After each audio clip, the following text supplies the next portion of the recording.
A lot of people keep asking me, how did Bravo Concealment start?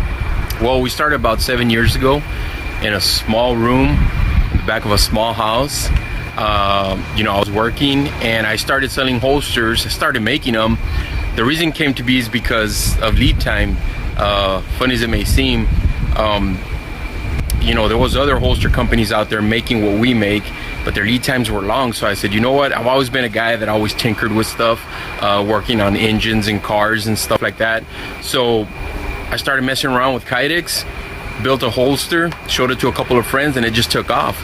So we turned a small little room in the back. I'm talking about small. It was like, must have been like a 5x8 or something. Super tiny room, almost a closet. And started working out of there, started selling on eBay, started selling locally. Things started taking off. Then about a year later, we ended up with a website on, when I say we, it was me and my wife. We went on and we got a website, we got a GoDaddy website, and we started with that.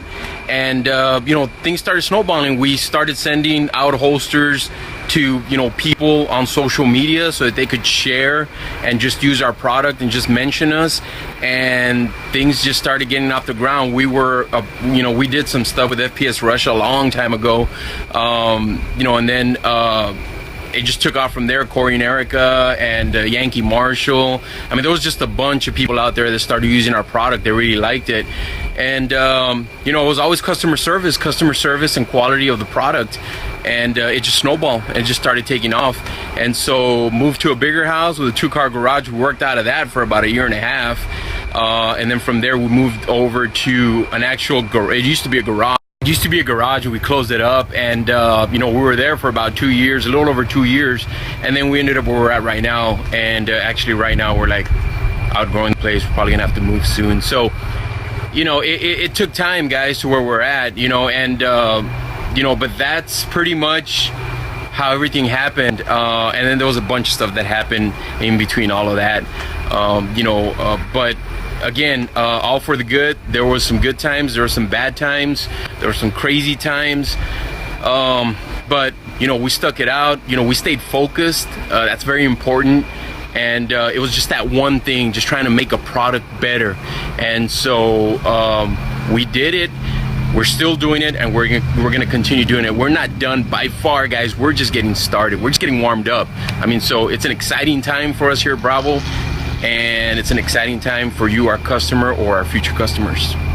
Let me say this, there was times where I thought about giving up. And up to today, there's times where, you work around the clock. I mean, I remember in the beginning, making holsters till 4 or 5 o'clock in the morning, and then having to go to work at 7 o'clock in the morning because, I had an 8-to-5 job, and so it was crazy. And I did that for about 4 years or so until I left that job, and it was a good job. It was a secure job. It was paying me well, but I saw an opportunity and I took it. Maybe I should have left sooner, but I'm very careful in my moves, and so saw an opportunity and I took it, and I don't regret it at all, guys.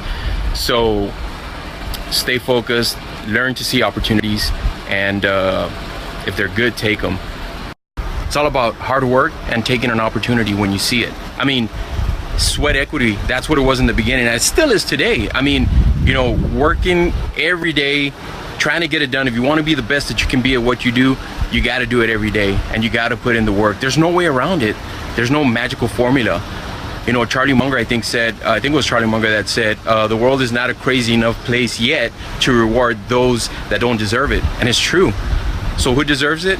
The people that go out there and hit the grind every day. That's it.